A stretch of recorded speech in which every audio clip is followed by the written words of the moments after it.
Hello' everyone and welcome back to my YouTube channel. আজি এটা mini blog বনাওঁ বুলি ভাবিছোঁ, কাৰণ আজি নৃত্যাংগনা ডান্স একাডেমীৰ 10খন প্ৰতিষ্ঠা দিৱস, আৰু তাৰ পৰাই মই মোৰ কথক কমপ্লিট কৰিছিলোঁ। আৰু মেমে ধুনীয়াকৈ ইনভাইট কৰিছিলে আমাক যে চাব আহিবা, বহুত ধুনীয়া প্ৰগ্ৰেম পাতিছে, গতিকে ভাবিছোঁ এতিয়া যাওঁ, ওলাইছোঁ ধুনীয়াকৈ। আৰু আমি কাৰ্যসূচীখন চাইছোঁ, মানে মই চাইছোঁ, আমাক চেণ্ড কৰিছিলে যিহেতু বহুত ধুনীয়া ধুনীয়া ইভেণ্টছ, বহুত ধুনীয়া ধুনীয়া ডান্স তাৰ পৰা আদি গোটেইখিনি আছে। মই জানি বহুত ধুনীয়া লাগিব, আপোনালোককো যিমান পাৰোঁ মই দেখুৱাম বাৰু। ব্যস্ততাৰ বাবে আচলতে নৃত্যৰ জগতখনৰ পৰা বহুত দূৰত হৈ যোৱা নিচিনাই হ'ল মই, কিন্তু এনেকুৱা যেতিয়া মানে প্ৰগ্ৰেমবোৰ পাতে আৰু মেমে এনেকৈ মাতে, তেতিয়া মানে মনটো কিবা এটা ভাল লাগে। আৰু আজিও বহুত মনটো ভাল লাগি আছে মোৰ, যে বহুত দিনৰ মূৰত নিজে ভাল পোৱা কিবা এটা বস্তু মই চাব গৈ আছোঁ।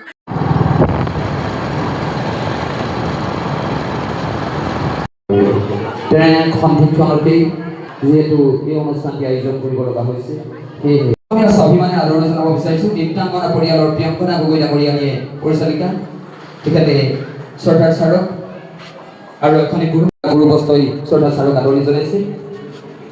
আৰু এটি স্মৃতি প্ৰতীক হিচাপে আমি নৃত্যাংগনা পৰিয়ালৰ তৰফৰ পৰা ছাৰক আমাৰ আন্তৰিক অভিনন্দন জ্ঞাপন।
जिसकी दीवानी हर बाजा वो किसना है